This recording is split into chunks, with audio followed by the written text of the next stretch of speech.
We're going. Bradford, ever since being traded from Philadelphia, he's looked amazing. He's not just managing the game, he is taking it Sadly to the next enough, level. just 5 years ago, that was me. Minimal to no broadcasting training or any skills. I'm Jansen Harris, CEO of the Just Good Network. Over the last 5 years, I've come up with practical ways to get better speaking with confidence on camera and doing voiceovers. It doesn't matter if you're 5 years old, if you're 70, if you dropped out of high school, if you have a GED, if you have 15 years experience in a different field. There are practical techniques that you could do day by day to get better, week by week. And I have a training program for that. If you're interested in getting better in transparent and practical ways, inbox me today or visit us at justgoodnetwork.org. Let's get better together.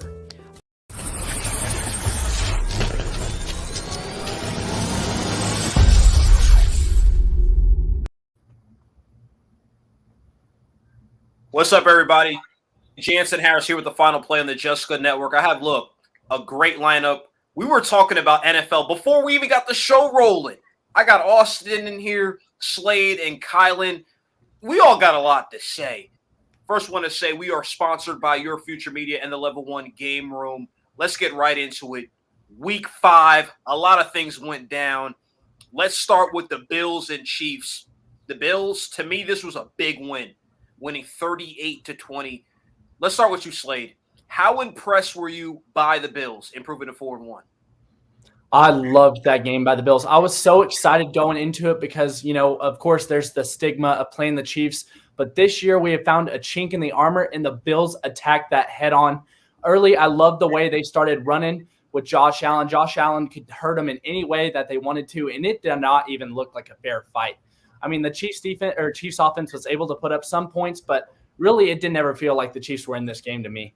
The Bills just dominated from start to finish. They showed incredible ability to do whatever they wanted to. Their backs, I don't even think they have super impressive running backs, but they were running all over the Chiefs. The Chiefs have got to figure something out. This is turning into a tire fire real quick. Patrick Mahomes feels like he's trying to, make it up for his life. They feel desperate right now with their scheming. I just feel like the Bills came in, did whatever they wanted to, established their culture, and knew that they were going to do whatever they wanted to the Chiefs. Okay, great breakdown, Slade. We're going to get back to you because I have some more questions about Josh Allen, and I'm feeling a little itchy on the MVP thing, so I have a question for you a little bit later on. Austin, look, you've been doing a phenomenal job with your takes. What's your take on the Bills and Chiefs game? What was your first reaction to it? My first reaction was everybody harping on the Chiefs. Yes, they're 2-3. Yes, they're, the hype was behind them. But I think we need to slow it down. They've played a very tough schedule in the first 5 games. If you look at it from a whole NFL perspective, Mahomes isn't playing too well. But if you do look at the advanced stats, you see that half of those interceptions are off the fingertips of the wide receivers. They're not actual interceptions. But I have to give credit where credit's due. The Buffalo Bills are absolutely firing up the league right now. Last week they steamrolled my Texans 40-0. It was embarrassing. And then this week they went into Arrowhead, which is a hard place to play in, and they dismantled the Chiefs in a primetime game, which is very, very critical because young quarterbacks are usually not really good in a primetime game, no matter who the opponent is. And Josh Allen went in there and did what he needed to do. And he's just showing that he can run the ball and he can throw the ball at 6'6". It's just amazing to see what the Bills are doing right now. Austin, I'm trying to stay professional. Why did I not know you were a Texans fan? I don't know. Maybe you told me. I didn't know you were a Texans fan. No, I'm from Houston, Texas. I'll live and die by them, but it's not looking good for us right now. But we'll get to that later. Hey, look, maybe you'll get Watson back. We'll see how that plays out. And, I don't know what's going on. You feel me? That's another story. Kylan, your thoughts on the Chiefs and Bills game last night? I just felt like it was a game that the Bills were going to win. That Kansas City defense is not very hard to beat right now. It's pretty disgusting to watch what they do to Mahomes and the pressure that gets put on him after they let all these teams score 30-plus points. So then you have these forced errors with him trying to, have the Patrick Mahomes show.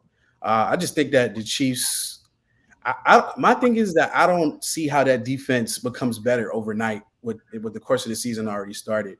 I think that they're no longer the favorites for the AFC, and I think that the Bills are definitely one of the favorites. Josh Allen is a generational quarterback. That ability at 6'6", that hurdle last night was like Crazy. Like how many quarterbacks do you know that can do that? I just think that the Bills are a great team. They got a lockdown corner, and I think his name is Tre'Davious White. Correct me if I'm wrong. Mm-hmm. I just think that they have all the tools to get out the AFC for sure. Absolutely. Look, we're about to go to Sean with this one, but the Bills, that was a team last year. Josh Allen was a quarterback who he some people liked him, some didn't. I was like, okay, I think he's going to break through. This was that game I was a little nervous about. I was like, Josh Allen, I support you, but on the road, this needs to be that you guys need to put the foot on the Chiefs' neck while they're vulnerable. Sean, glad you're back into the stream.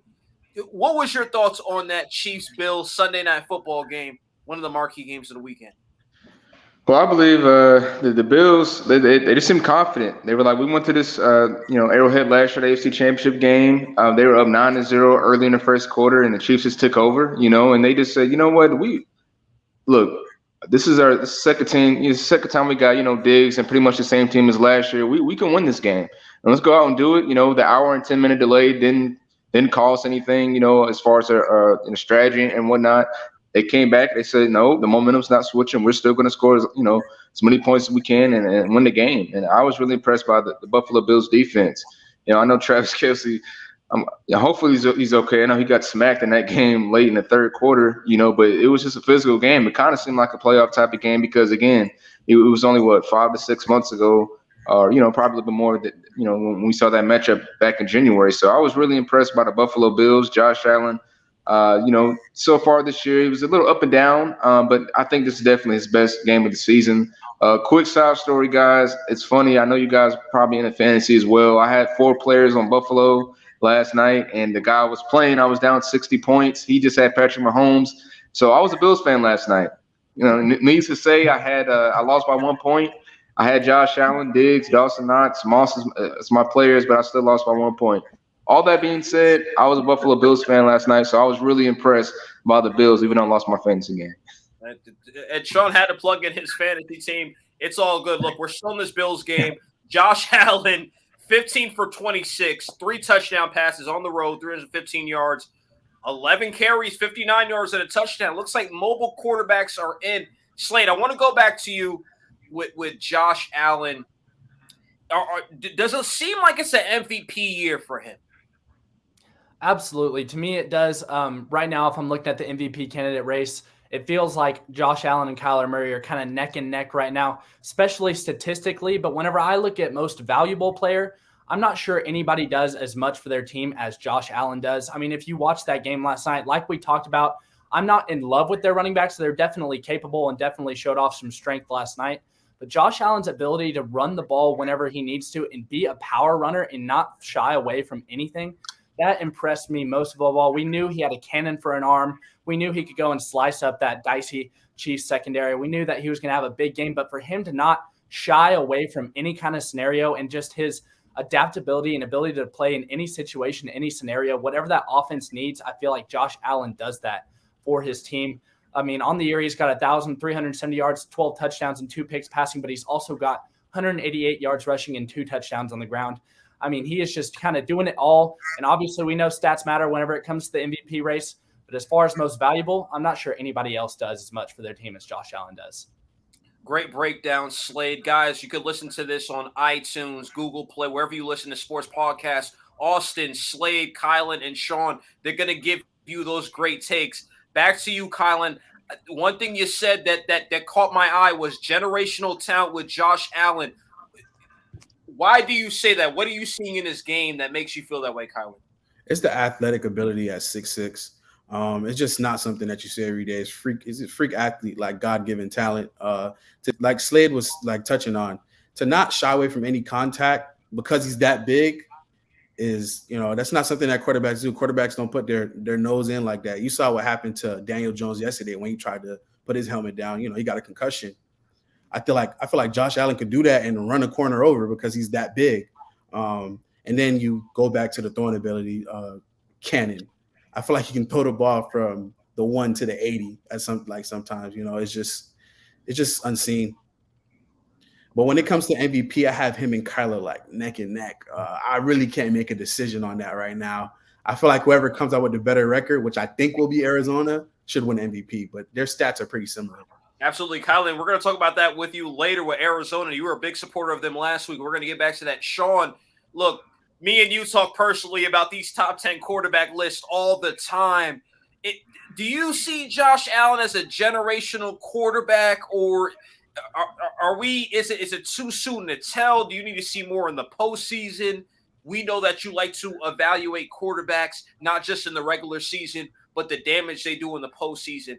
Sean, is Josh Allen a generational talent? I mean, I think after the last season, he's definitely shown that he can be. Just like Colin said as well. Or I believe as well, he's a dual threat quarterback. I believe 2018 he had the most. I'm not sure which year it was, or 2019 he had the most rushing touchdowns for a quarterback. Even when Lamar had one off that season, I think it was 2018, I believe. But regardless, I mean, the fact that he's that big and he can hurdle over guys. He can run through you if he has to, and he has. One of the knocks coming out, in NFL from Josh Allen was his accuracy. But now that you have his accuracy is getting a lot better. He seems more confident in the pocket, and he has a cannon arm. It's like, what else do you really want? So for him potentially to be a generational quarterback, I definitely see it. He went to the AFC Championship game last year. He's looking like where he picked up, all from last year as well this season. So I definitely can see where he could be a generational quarterback. I want to continue seeing one more games and, possibly make that Super Bowl appearance soon, but he definitely has intangibles to be that guy. Austin, look, there's people watching. They already got a question for you, Austin. That's a good question, too, because I will argue that Davis Mills is we could say is the best rookie quarterback so far. Maybe. Look, it could be an argument. You guys, there's some laughs in here. Maybe I'm tripping. How do you feel about Mills as a quarterback, Austin? I think it's a very tough situation he got thrown into. I mean, look, he's a rookie quarterback in this league. That alone is hard. Just let's throw out everything else. Being a rookie quarterback in the NFL is hard. Now let's add on the pressure of replacing Deshaun Watson. That's hard too. Now you're in a situation where you don't know if you're going to be the starting quarterback next week. Deshaun Watson could come back in that locker room and become a starting quarterback that next season or next game, and you'd be a backup quarterback now. So I think it's very hard. The pressure's on him. I think he played pretty well in that Patriots game yesterday. It was just unfortunate. They have the best coach ever, Coach Belichick, and they just bracketed their receivers in a cover two all day. And, as a rookie quarterback against Belichick owns rookie quarterbacks when it comes to games. So it was just, a very rough game yesterday. But so far he's been doing okay for what the situation is right now. But when it comes to Houston, Texas, it's going to be another 3 or 4 years. I mean, we lost our best receiver. We lost our best defensive player. Now, I'm happy to see them flourish in Carolina or in Arizona right now. They're playing amazing ball, both of them, J.J. Watt and DeAndre Hopkins. Love them to death. But it's going to be a long road ahead of us for the Texans. But at the quarterback position right now, I think he's going to be a good filler quarterback until we can draft someone or maybe we can get a good trade in. A great breakdown. Look, and Mills, I will say this. That was a great point you brought up, Austin, with the situation and the Deshaun Watson thing. I'm not going to put anybody on the spot with it because that type of stuff could go either way, right? I don't. You feel me? I'm never going to go there. But with the situation with Mills, where you can go back on the bench, become the starter, things like that. I think he's done a pretty good job. I'm more impressed by him, and I'm a Jets fan. I'm watching Wilson and I like Fields. I'm watching Fields. I'm watching Lance. I'm watching Lawrence. I like what I'm seeing out of Mills, man. I don't know why. Me too. I'm starting to become a fan. I think he's playing carefree. I like what I'm seeing at him. These other guys are playing a little bit tense to me. Let's talk about the Cowboys, right? Everybody got to talk about the Cowboys. Biggest fan base. Oh, my. They defeated the Giants. Austin, they defeated the Giants 44-20. They improved to 4-1. Sean, let's talk about the Cowboys first. What's your impression on them? Are they a dangerous team? They just keep winning. Definitely. You got to give the Cowboys respect because to me this year they're balanced. Like I said last week, the offense looked really good in the beginning of the season, before Dak got hurt, but they were still trailing games because their defense is horrible. Now that you have a healthy Dak, God forbid an injury coming forward, you fired the coach and Mike Nolan, you have a full offseason. You have Dan Quinn. As an Atlanta Falcon fan, it stinks to see them over there getting their defense right. They just look more confident, man. And you don't even have all your guys back like Michael Gallup and DeMarcus Lawrence, who's still on injury. Randy Gregory and these guys are really doing well on defense. You released Jalen Smith. It seemed like everybody forgot he was released this past week because they ended up, dismantling the Giants, although they were, pretty nicked up yesterday. But the thing I like most about Dallas is they're really balanced. Their defense looks just as good as their offense. Trayvon Diggs has 6 interceptions in 5-6 games, you know what I mean? So the Cowboys really look balanced. I like to see how they do against, a little bit stiffer competition, but at the same time, you can only play, who's in front of you. And Dak looks like he can potentially be MVP candidate as well. Tony Pollard, Zeke, Thunder, Lightning is looking really good. So I like it. And Sean, let me add this to what you said. Look, I love cornerbacks who my thing always with corners is this: if you can't cover, catch the ball. When the ball gets thrown to you, the quarterbacks in this league, there's going to be plays where you can make an opportunity to intercept the ball, change the game, and that's what Diggs is doing. Do I think he's the best covered corner? He's still young, probably not. But at the end of the day, though, it's this. Just like Antonio Cromartie, I want to compare him to him. He wasn't the best covered corner, but he made plays on the ball. You feel me? I can respect a guy like that. If I'm a defensive coordinator and maybe my corner can't cover that well, you get an interception, you take us to the house, take us to the crib, however you want to say, that's going to change the game. Austin, let's go to you. How do you feel about Dallas's win over the Giants? And Sean, he made some great points. I also want to throw in this. I thought it would be a little bit closer because Giants division game, usually the Cowboys lose this type of game somehow, some way, but they won. I give them credit. They're 4-1. Austin, your thoughts on that game? Now, Dallas is an interesting team this year because I think Zeke is finally back to his rookie year stride. I think he's finally found his legs underneath him, no pun intended. I think it's because of Tony Pollard and what he's been able to do to take the load off of Zeke. It's very hard to run every single play almost in this league. You see it with Derrick Henry. You see it with a bunch of these running backs. It only happens a few times in every game. So it's very nice to have two good, dynamic running backs. Plus, Dak's back. He's looking amazing. I've always been skeptical of the Cowboys. I think they're overrated every year, which, again, this year I think they are still because what competition have they played? They've played the Giants. They looked pretty good. I'm not going to lie. I'm with you, Jansen. I thought it'd be a closer game. I thought Daniel Jones would have played better. But that's the Giants for you. I'm not surprised. It's a New York team. I'm not surprised about New York. But they did play the Tampa Bay Buccaneers. They didn't look too well in that game. So I would like to see better play against better competition. But, again, they don't have control over their schedule. They play who is in front of them. And I think Dak's playing amazing this year. I think he is in the MVP conversation right now just because he has revived this Dallas Cowboys team to a 4-1 record. And they're looking really dangerous this year. I'm not even going to lie. As a Texans fan, I am scared on the Cowboys this year. And look, you guys got so many teams in that state. And look, Dallas, they're looking good so far. And one thing I need to know, and it's a little bit random, is Danny Dimes. Why do they call Daniel Jones that? But whatever, man. What do y'all explain that to me a little bit later on? Let me get back on topic. Slade, your thoughts on the Dallas Cowboys? They're 4-1, most popular team in the country, so they get all the media attention. Are they a real contender, though? Are they a dangerous team? Do we need to worry about them, Slade? I really like the Cowboys, and that's hard for me to say. But I really like the Cowboys this year. I think they are so complimentary of a football team. They play really well together. That offense averaging 34 points a game right now, and that gives the perfect opportunity to your defense. Again, their defense is playing pretty great right now, but they are a very opportunistic defense. They take very good advantage of the turnovers that they can create and give the ball back to your offense and steal possessions away. That's what Dallas has been missing in these past few years.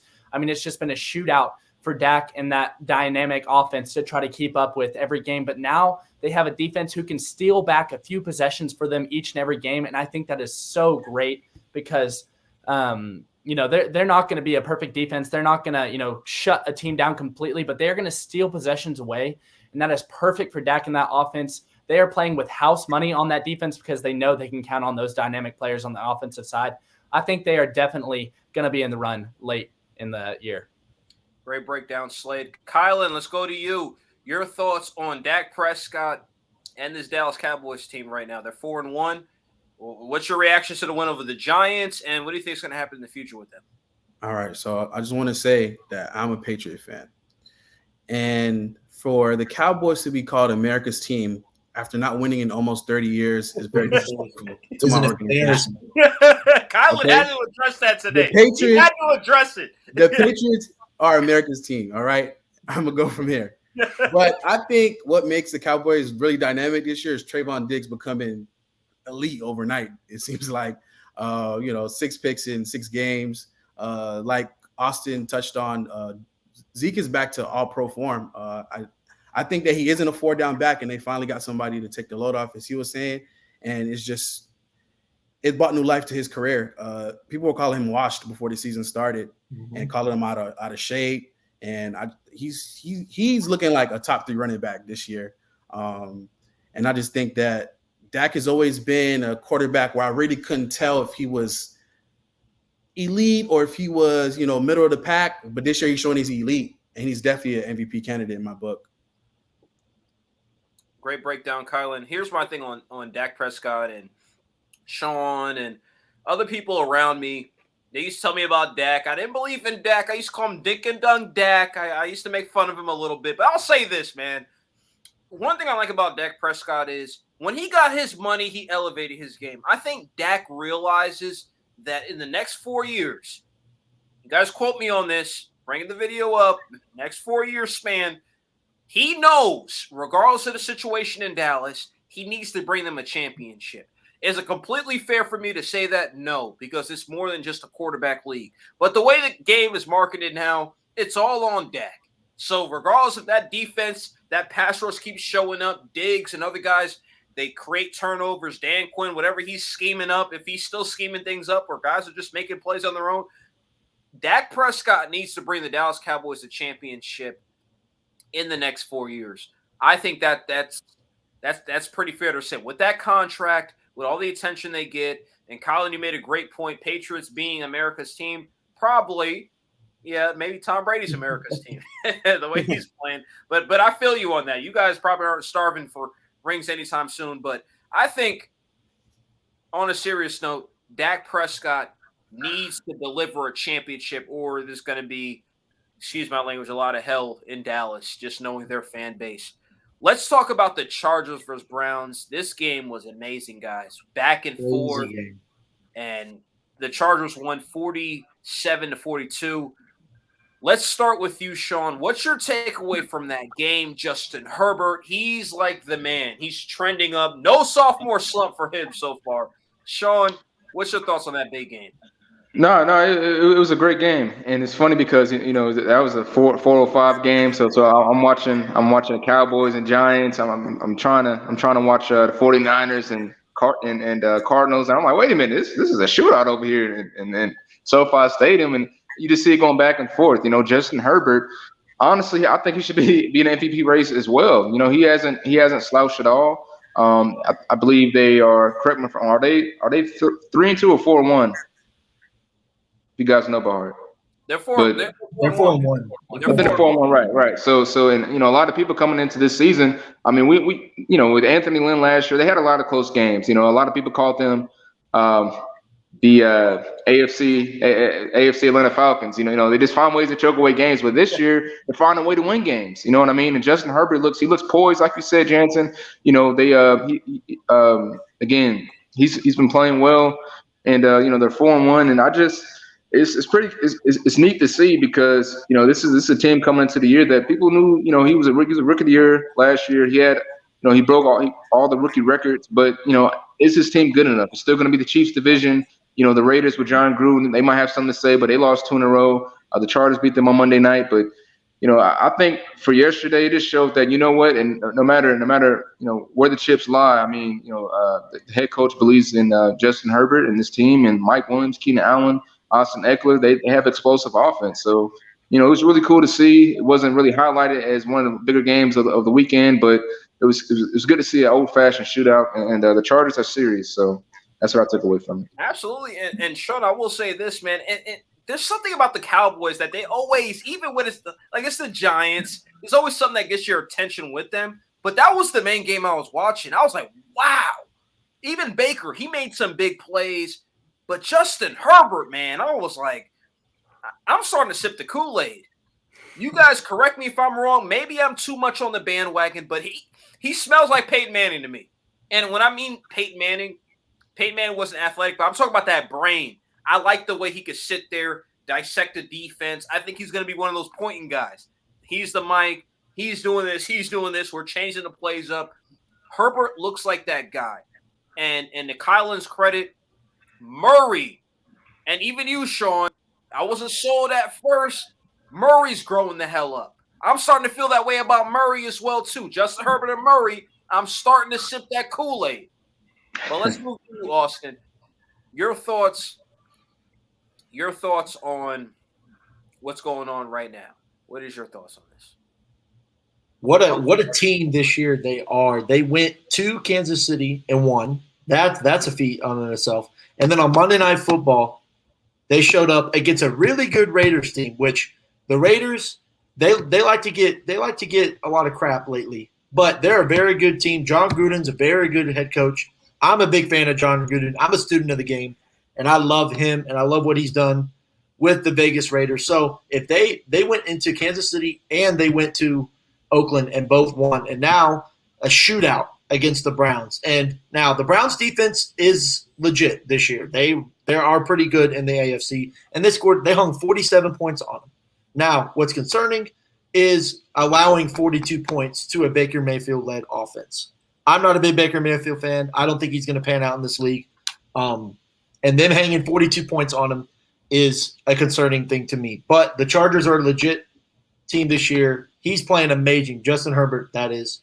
MVP race discussion. But I think the most underrated player in the NFL this year is Austin Eckler. What he has been able to do, catching the ball and running the ball, you have to be a receiver back in this football league, or you're not going to make it in this football league. Derrick Henry is the only one I can think of that can just – run up and down the field and still be good in this league. You got to be able to catch the ball from a quarterback. And I think he does it better than anyone in the league, in my opinion. I think he can catch the ball. He can plant. He can get yards after a catch. And this team is going to be definitely an AFC power in years to come. But this year, I think this year is their year to go to the AFC Championship, if not go to the Super Bowl. I'll go to you. You're shaking the head a little bit. But, Austin, you're right about that. Why do I keep overlooking Eckler? I don't know why. Why can't I? I need to start. Because he's not a big name. He's not a big name guy. He's not Zeke. He's not Henry. He's not Saquon. He's not a big name guy. So we don't look at him. But if you look at his numbers, he's on my fantasy team, by the way, and I love it. 35 points a game for him. I love it. But if you look at his numbers, he's up there with all these running backs this year with numbers, with yards after catch, with touchdowns. He's just not a big name guy. He came from he came out of college, wasn't really a big name, and now he's making an impact. And I think he's the most underrated player this year so far. Look, Austin, we're going to need you on the fantasy squad podcast soon.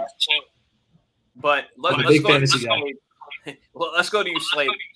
What's your thoughts on the Chargers' victory over the Browns?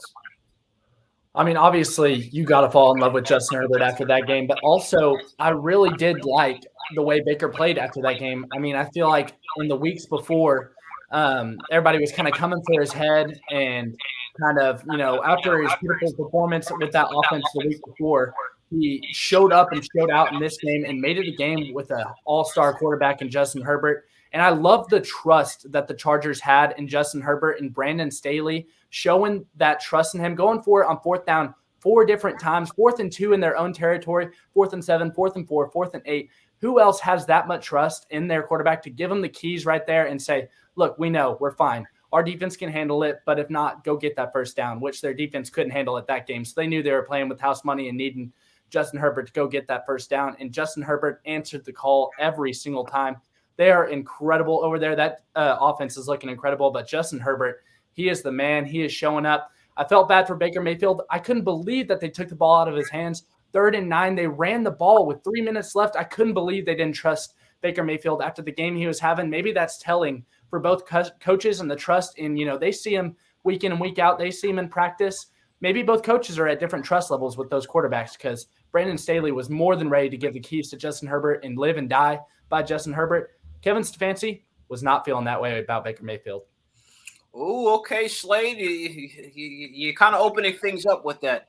Kylan, your thoughts on Justin Herbert, the Chargers? Do we need to start sipping the Kool-Aid? Is he top 5 quarterback, or are you still looking at him like, hold on, guys, let's wait till? And Sean kind of alluded to this earlier. We were talking, sending messages back and forth. He was like, hold on, Jansen, wait a little bit before you start putting Herbert on these top 5 lists and stuff. Kylan, your thoughts on the Chargers' big victory and Herbert? All right, so Austin, you said that – I want to touch on this first. Austin, you said that Eckler, you think he's the best running back in the league. And I know that it's a what have you done for me lately league, but I don't think that he's better than Alvin Kamara whatsoever. I don't think so. But moving on. Interesting. Moving on. Last Monday night, when the Chargers played the Raiders during the delay, Adam Schefter said that he thinks that Justin Herbert is going to be a first ballot Hall of Famer. When he said it, like my jaw dropped. I was like, I can't believe he said that like this early in his career. It's his sophomore year. But like you guys said, yesterday I was like, all right, I see it, man. When he beat Mahomes, everybody was comparing him to Mahomes, and I wasn't feeling that whatsoever. But that poise in your second year and just allowing him to run the offense the way that he does and be given the keys, like Slade said, it's telling as to how they believe in him and what he means to the organization. Because I honestly think that he should definitely be in the MVP conversation. Also, he's great. After that performance yesterday, he's great. But I will say that they didn't deserve to win that game. The refs handed them that one. AJ Green got called a terrible pass interference. He got called for a terrible pass interference on 4th down. I couldn't believe it. They were really handed that game. I really thought the Browns were going to come out of that one successful. And I'm definitely not sipping that top 5 Kool-Aid. Not yet. Let me say this, guys. And this Gruden thing is always a thing with me. I know, Austin, you're a big John Gruden fan, and I don't want to question you on that. You said what you had to say on that, and I know I didn't send these questions and stuff, but Slade, I want to talk to Slade, Sean, and Kylan about this. Quick thoughts on John Gruden. He got the 10-year deal, won the championship with Tampa Bay, was coach of Oakland before. Look, do you believe, Slade, in John Gruden and the process of how he's bringing along the Raiders? I could not believe he got that 10-year deal right away. I mean, just showing that much faith in a guy who hadn't coached in a few years and just already saying this is going to be our guy for the next 10 years. I could not believe that, but that's also telling you how much they're going to invest into this guy and how much they're going to trust in this guy. So I agree that the Raiders might hold on to him longer than, another franchise would. But also I think he's doing great things this year. I mean, they're falling again to 3-2. I think by the end of the year, we're going to know quite a bit more. Would they have fired him already? I don't know. That's a tough division, and you got to face the Chiefs twice, now the Chargers again twice. And so that's a tough division to be in. And the Raiders, moving cities and, didn't have a great roster, not a great defense for sure. That defense is kind of looking like it's starting to pick it up. But as far as John Gruden goes, I think he does have a limited lifespan if he doesn't, show some kind of life in revamping of that whole team because, they haven't made a big contention for that division. And I think you kind of need to show some kind of life or some kind of contention in order to keep your job in the NFL. It's not okay to be mediocre whenever you're looking over at how fast the Chargers were able to turn it over and the Chiefs with Patrick Mahomes. Everybody knows it's doable, and Las Vegas is a very high-powered, high-energy city, and they want to win now. And I think that's going to have an influence too. Great breakdown, Slade. Dave, appreciate the comments. He's the one throwing all these questions out there and stuff. And I'm like, oh, okay. It's hitting my brain with that. Got to ask these guys these questions. Sean, how do you feel about it? You're always great with the impersonations of John Gruden. And people love impersonating him. John Gruden calls himself the quarterback guru, and some people are really high on Derek Carr. Other people are like, are you kidding me? Derek Carr is not a great quarterback. Look, John Gruden, do you believe in him long term? Does he need to get this team to the playoffs, Sean? What does Gruden need to do? And let me tell you something real quick, man. I like John Gruden's persona, right?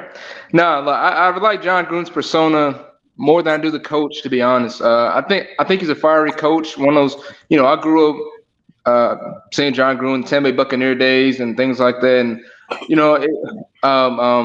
like Slate said, him being out 10 years and him being out 10 years, Monday Night Football broadcaster did very well that. But to get a 10-year contract, it's kind of like, why? But then I think of relationships. He's the coach for the Oakland Raiders. Got them to the playoffs against Brady back in 2001 when Brady really went on the map, when he lost in that divisional game. The Tuck rule started the whole Brady thing. Then he went to the Super Bowl, won it with the Bucks, even though that was mostly Tony Dungy's team at that time. But when I look at John Gruden, I feel like honestly this year it's a 10-year contract, but we understand NFL's a business. You can be going way before that lifetime contract. So I think with everything, unfortunately, happened with the controversy right now, and with John Gruden this past week, if he doesn't get the Raiders to the playoffs, I could see them possibly departing from them, only because, like I said, the controversy, you've been there for about 4 years. If you don't make the playoffs, you get an extra game this year. It's 7 teams now, and from each conference making it, and you start off 3-0. I can see the Raiders trying to go away from it because it'd be 4 or 5 years he'll be there, no playoff success. Derek Carr looks like he is getting better, and I know he's a quarterback guy. But if you don't get to the playoffs this year, I think I just say that I want to be surprised if the Raiders part ways with him. But I do, again, I like his persona. Hopefully the Raiders make some type of noise because I like the fans too. But yeah, that's how I feel. Kylan, do you agree with Sean that there's a lot of pressure on Gruden and he needs to get this team to the playoffs this year to potentially keep his job? Yeah, I do. I don't think that they'll part ways with him this season or the next season. I think he has, at least 3 years just because of the contract that they gave him. But he's been an NFL coach for 14 years and only made the playoffs 4 times. If that doesn't spell out mediocrity, I don't know what else does. I think the contract was a terrible decision. Why would you sign anybody for that long? I just feel like the Raiders are a very middle of the pack team. Nothing sticks out about them except Derek Carr when he has these elite performances sometimes and then goes back to being a deer in headlights. So it's just I think they're in a tough situation where a lot of things have to click for them to become great. And Henry Ruggs is one of them. I just don't think that he's taken the steps that he needs to take to become the elite receiver that they need. I do love Darren Waller though. Yeah, absolutely. He's having a really good year, and the fantasy guys, they probably could attest to that. He's probably doing well in fantasy. I didn't play this year with Sean, but it's all good. Maybe next year. I'm not a great fantasy player, but let's move on to the Cardinals. And Kylan, I want to go back to you with this one because you were always a believer of the Cardinals. They're 5-0.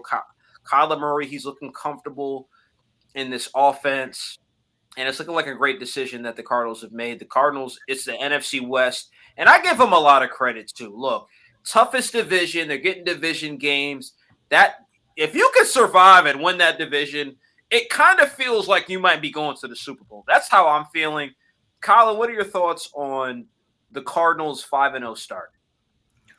Okay, so they're 5-0 right now, and I took a look at their schedule. And I don't think that they play a formidable opponent until week 16 against the Cowboys. I think that they're that good. Wow. I think that they're a shoo-in for the Super Bowl this year. Wow. I think that win over the Rams was very big for them. It was great for Kyler Murray's confidence because he had never beaten them before. Defense is elite. You have J.J. Watt, DeAndre Hopkins, top 5 corner in the league. It's like, what else could you want out of a team? Cliff Kingsbury has really turned them around. Wow. Austin, you reacted to Kylan when he said that this team won't get tested till week 16, and he said they're Super Bowl ready. Kylan's not playing no games. He said they're Super Bowl ready. Austin, your thoughts on this Arizona Cardinals team? They're 5-0. Do you believe in them? Everyone does it every year. As long as Tom Brady is in the league, he needs to be feared.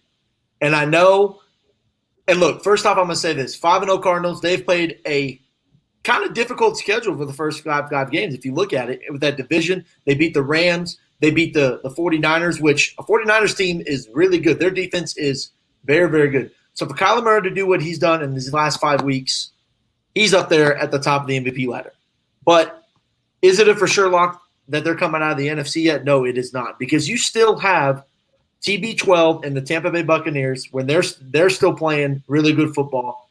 And then I think everyone just sits back and forgets this guy named Aaron Rodgers in Green Bay. That's just, he's a winning machine. Now, is he playing exceptionally well this year? No, he's playing pretty mediocre, but he knows how to win.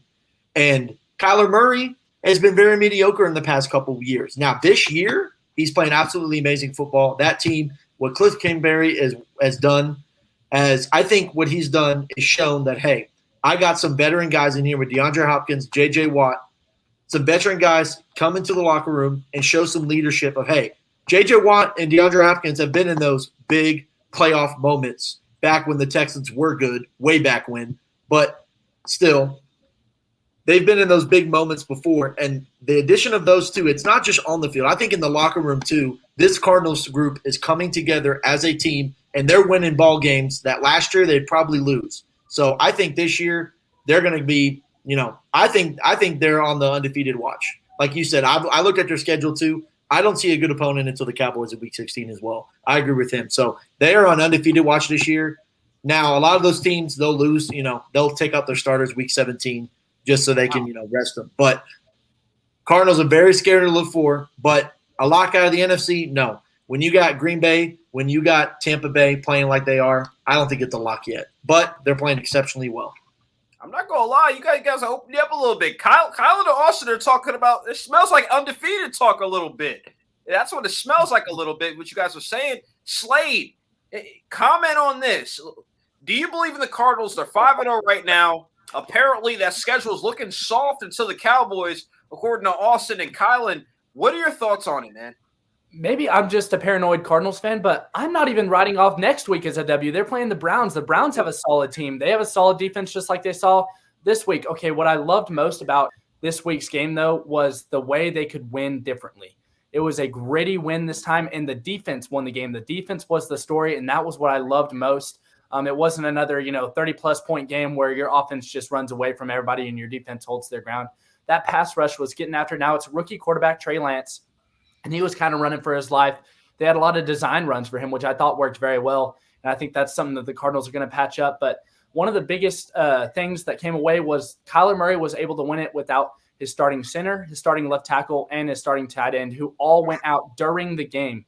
Sadly, they probably lost Max Williams for the rest of the season, the tight end. He was a big part of that offense. I think that's going to hurt a little bit of their scheme, but I'm sure Cliff Kingsbury, offensive guru, should be able to figure it out. But that starting center, they have said that he could be the MVP of their offense. It's just kind of one of those unseen things because we don't watch O-line very often. But losing your left tackle and your center is hard enough to overcome as is. Absolutely. And it was a gritty win where they had to go and get points and hold their own on defense, and they did just that. I think if you're going to be one of the top teams in the NFL, you have to be able to win in different ways.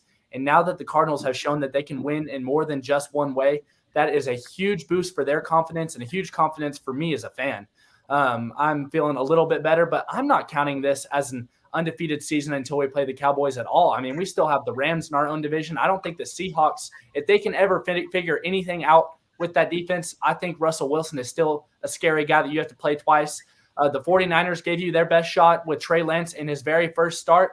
I still think it's a brutal schedule. And I think that, the Cardinals, if they can keep that consistency and keep that 1-0 mentality each and every week, like they claim to be, I think it's going to be a good season for them. Look, Slade is like the most honest Cardinals fan. I look in the Cardinal groups on Facebook. They're going crazy right now. They are cocky right now. They're bringing it all out. They're like, yeah, man.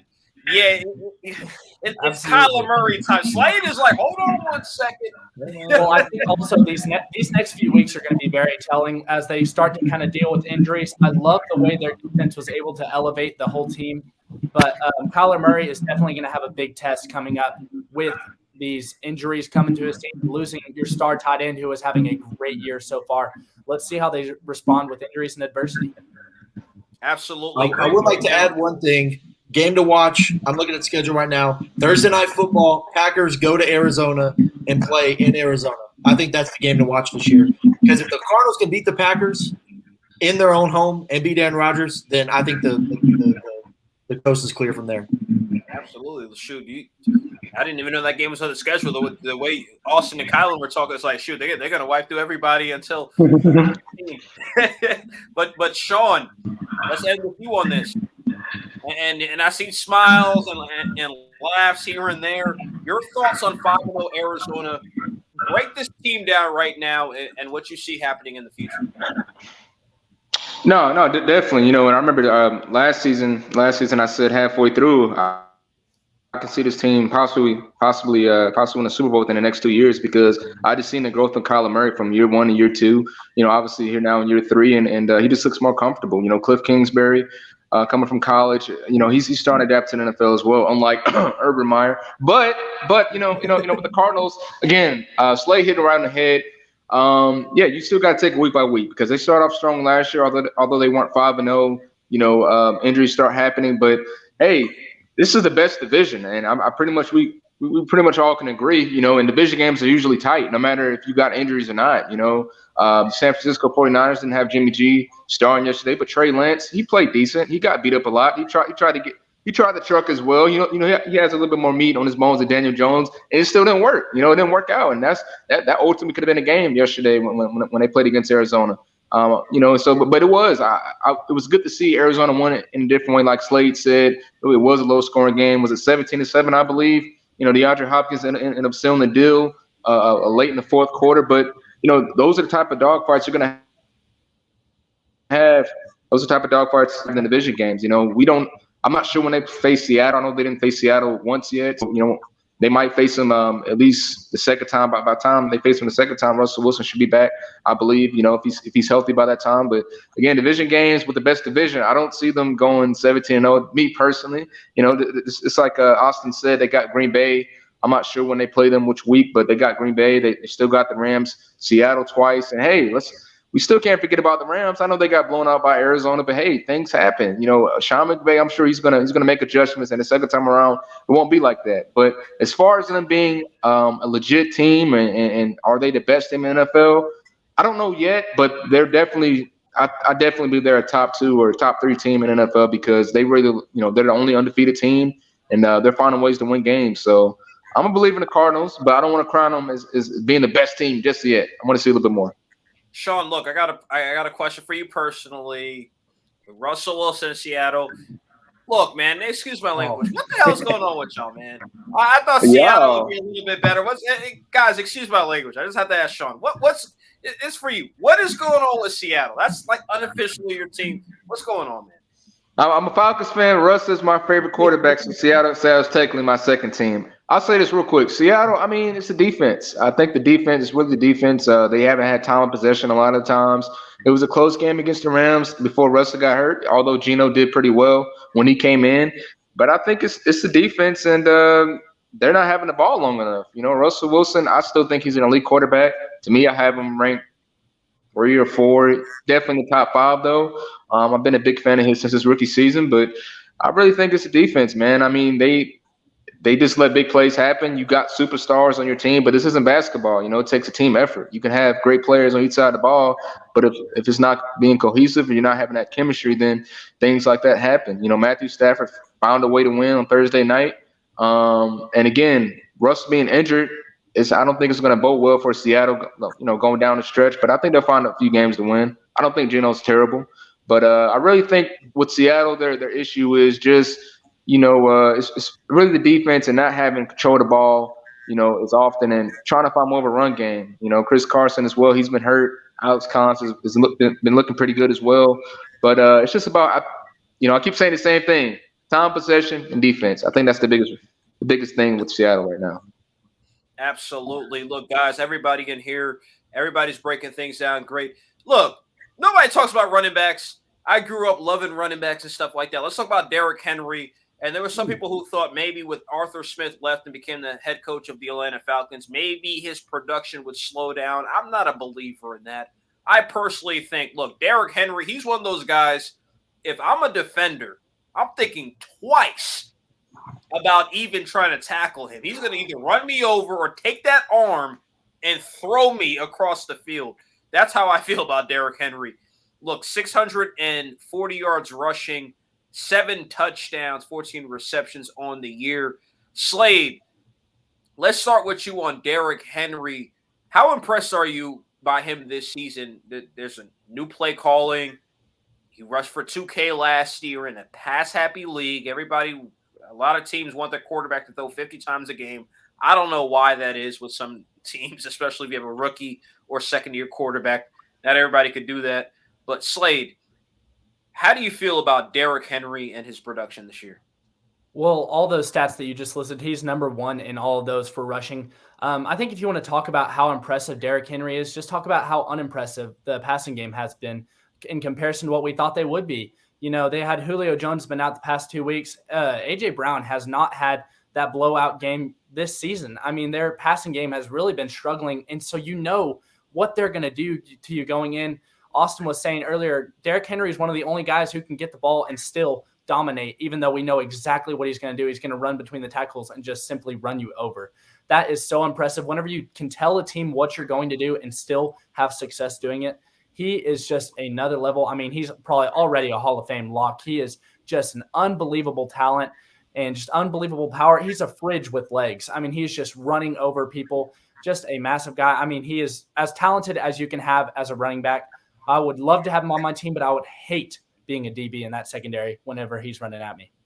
Absolutely. And Josh Norman, I want him on the show one day. He could talk about that because it was ugly what happened to him last year. Oh, my gosh. Seeing that play, I'm like, sheesh, I could watch it 100 times and be entertained. Austin, your thoughts on Derrick Henry? He's still dominating the league.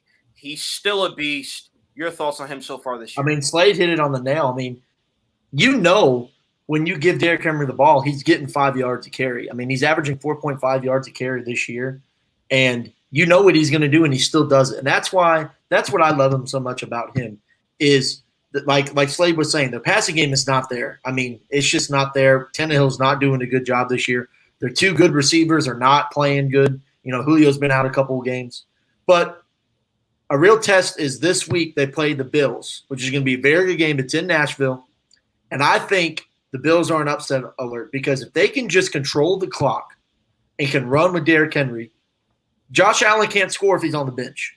And so I think this week you will see the utilization of Derrick Henry the most. I mean, I think he's going to get 25 to 30 carries this week. And that's not exaggerating. I think they got to be able to control the clock. But with Derrick Henry, that's what you can do, and you can still be productive offense with him. And with the running back, because I was a tight end, so I claim to be an O-lineman myself. We got to give some credit to the O-line. When they are running the ball, the O-line pushes them back, and it is scary. Derrick Henry would not be efficient if there wasn't for a good O-line. Now, like me and Slade were saying, their passing game's not it, and in this league, you got to have a passing game if you want to be semi-successful in this league. But what Derrick Henry has been doing, 4.5 yards per carry. And he's leading the league in rushing, which no surprise. You know, he's going to win the rushing title, no surprise. He is the new age Jim Brown from way back when. And he is new age Jim Brown, and it's beautiful to watch. Hall of Fame lock. I just wish he was on a better team, honestly, is the only thing. Look, also, I didn't expect you to say that. He said Jim Brown. He brings some greatness in the building. And we're going to get to you because you played running back. So you know about these running backs. Kylan, I seen you react to the Jim Brown comments. Your thoughts on Derrick Henry and shoot, who do you compare him to? It's so crazy that he said that because I really was gonna say it's like the first time I ever seen like Walter Payton highlights. He's literally just better than everybody. There's nothing you can do. He's too fast. He's too strong. He's too big. It's like a man child. You know, like he's a man amongst boys. These are professional athletes. He's huge. You know, like it just doesn't make sense. But I think that one of the biggest things that we can take away from his career so far is the durability with the amount of touches that he receives a game. Oh yeah. You know, like I think that might be the thing that I look at the most with him. Over the last 4 weeks, he's had over 100 yards in each game. But I think the durability really speaks volumes of how he takes care of his body and the training that he puts in the offseason. He's going to go down as the best back of the 2020s, I should say.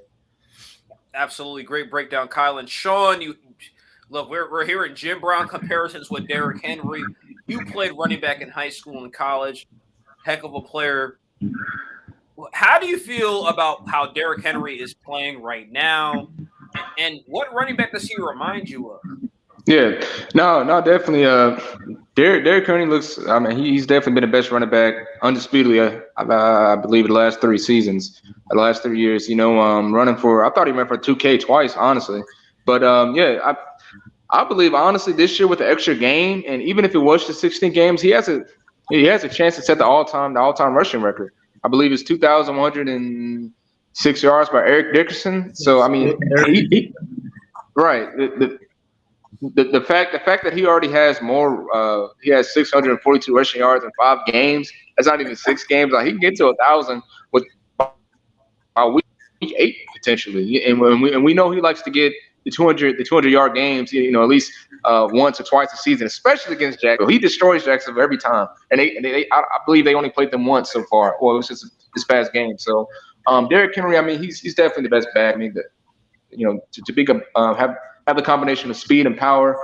He really is a Tennessee Titans, and it is kind of unfortunate, although it's only a quarter of the season done, to not really see Julio Jones really flash as often. The Seattle game probably was his best game, but the combination of the play action and things like that, we haven't seen yet. But going back on Derrick Henry, I mean, who does it remind me of? I would say somebody. I would say Houston Oilers guy. Earl Campbell, big, fast, and can truck through you as well. Ran hard, kill or be killed as well. So I like to stick on the grounds over there. And he played for the Houston Oilers. So, but yeah, I'll say Earl Campbell. He kind of reminds me of Earl Campbell. Big guys, can truck you. Can also blessed with speed as well. But Derrick Henry, man, he's the real deal. Hopefully he's on Madden 23. Sooner than later. I mean, the Tennessee Titans are the Houston Oilers organization, so that's true. Okay, cool. I was right. I knew I was right. All right. Look, Derrick Henry, he's one of those running backs who he's old school. He's an old school back. Derrick Henry will run over you. He'll run around you. He'll stiff arm you to the ground. We don't see a lot of running backs like that. Not a lot of running backs could average 100+ yards a game anymore. It used to be normal when a lot of y'all were kids and I was kids and stuff. We're all probably around the same age. Nowadays, like, shoot, a running back get over 100 yards a game, elite. Yeah, that's elite. Now guys are getting 50 yards a game, 60 yards a game, 70 yards a game, and being praised. So shout out to Derrick Henry and what he did. I grew up watching LaDainian Tomlinson run the ball like crazy, man. That's what I grew up watching. See, so you already know what's up. Some of these guys get 80 yards a game. That's like a 100-yard game nowadays. But let's talk about MVP. Who is your MVP so far? Kyle, let's start with you. Who is your MVP so far? All right. Kyler and Josh, they right here for me. It's just like I can't make a decision. I think that the Cardinals are going to end up having a better record this season, so I think that he'll edge Josh Allen out and take MVP home. But I think that through 5 weeks in the NFL, we have a lot of MVP candidates so far. Dak, I'm trying to think of them on the fly. Dak, Kyler, Josh, Herbert. It's just a lot of guys, but I just feel like Kyler's playing on another level right now. So I'll go with him for sure.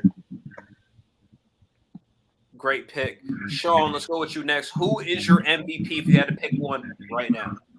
I hate to say it, man. I grew up hating this guy. He's still doing it he's still doing it at elite level. Tom Brady. 44 years old. Tom Brady. I can't stand Brady, but 15 touchdowns. 15 touchdowns, 2 or 3 interceptions, I believe. I'm not sure on the stat with the interceptions. He's definitely, I believe, in the top 5 in passing yards. I mean, he just destroyed the Dolphins yesterday. 5 touchdowns, no interceptions. AB, I said coming in to the offseason, AB is going to be the number 1 receiver. Give him a full offseason with Brady. They have such great chemistry. AB is going to be the number 1 receiver. He's looking like it so far this year. Yes, he has a plethora of weapons in Gronk and Leonard Fournette, playoff Lenny, aka as they call him. Mike Evans, you know what I mean? Chris Godwin, yes, he has a breadth of weapons everywhere, but he still rights the ship. And I'm a Falcons fan, and we haven't ever beat Tom Brady. But you got to give him respect. Respect is due, man. Tom Brady, 15 touchdowns, I believe only 3 interceptions. He's still doing it, man. He doesn't like he lost a step at all. And Jansen, I give you credit.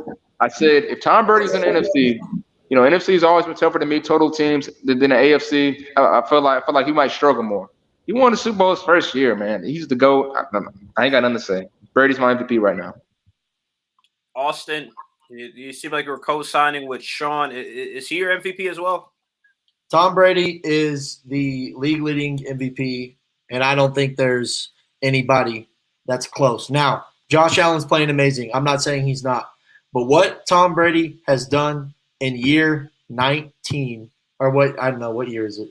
He's in year 19 or 20, I believe what it is. And what he's doing, 2 games with 5 touchdown passes. Come on, that's amazing football.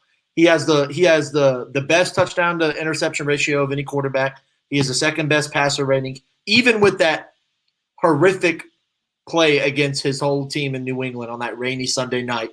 He still is second in passer rating. He's the best TD to interception ratio this year.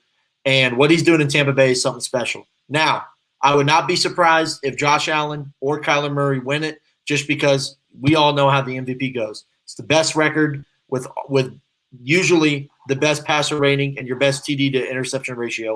If you have those 3, you're probably going to win the MVP in the year. But I think Tom Brady's winning it right now. I think he's playing exceptional football, and he's still slinging it. 2001 to 2021, he's still slinging it. It's great to watch. Slade, who is your MVP right now? I hear 2 Tom Brady's, and we're hearing Kyler Murray. Who's your MVP? I don't hate or disagree with the Tom Brady argument, but I do think that as sports fans, and especially the people that are voting on these MVPs, as much as we love greatness, we kind of get tired of greatness. It's kind of like, how many MVPs should LeBron really have in the NBA?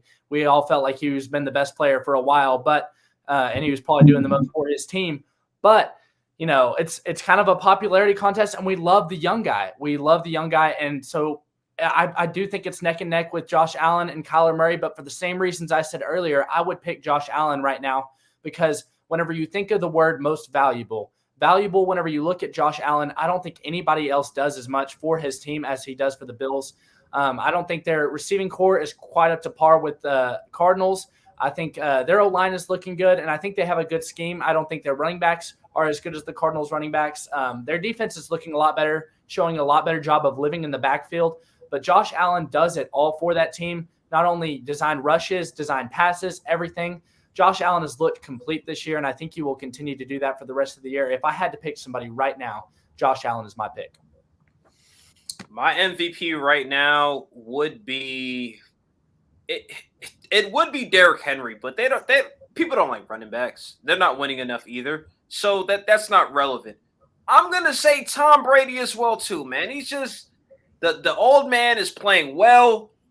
I don't want him to win it, but I feel like him being so great, and there is a part of the league that hates him, but there's also a part of the league that's embracing him and stuff like that. Now, Kyler, I hear what you're saying.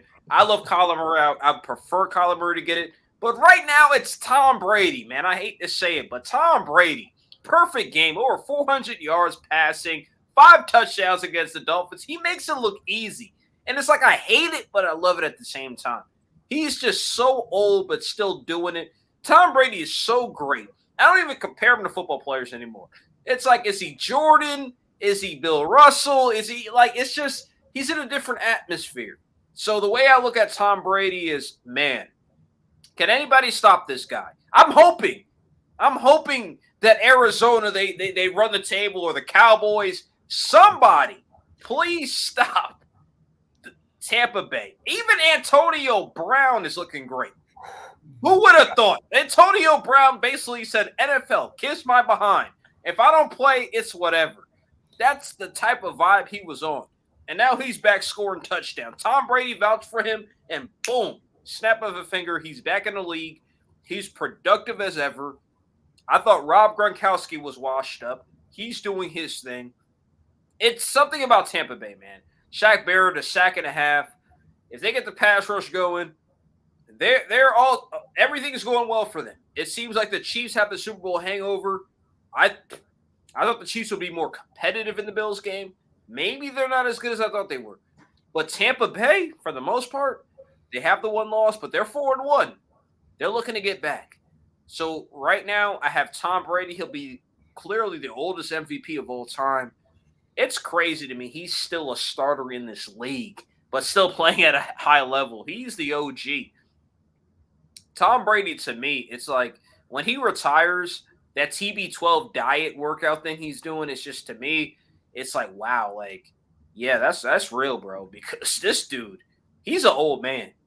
He could be some people's daddies in here, man. He could be my dad. So at the end of the day, man, I got Tom Brady. Look, like we lost Austin here, but look, it was a great week of football. Who do you guys have Monday night? Let's throw that out there. Monday Night Football is coming up soon.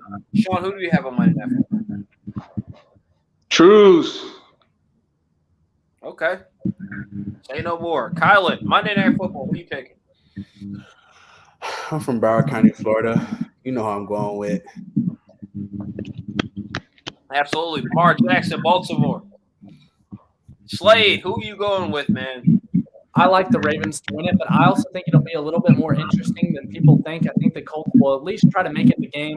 I can see the Ravens run away with it in the fourth quarter, but the Colts don't feel like they've had the game that they're supposed to. You know, we talked about them being overrated last week, and that roster is, you know, we thought it was a complete defense and a good pass rush.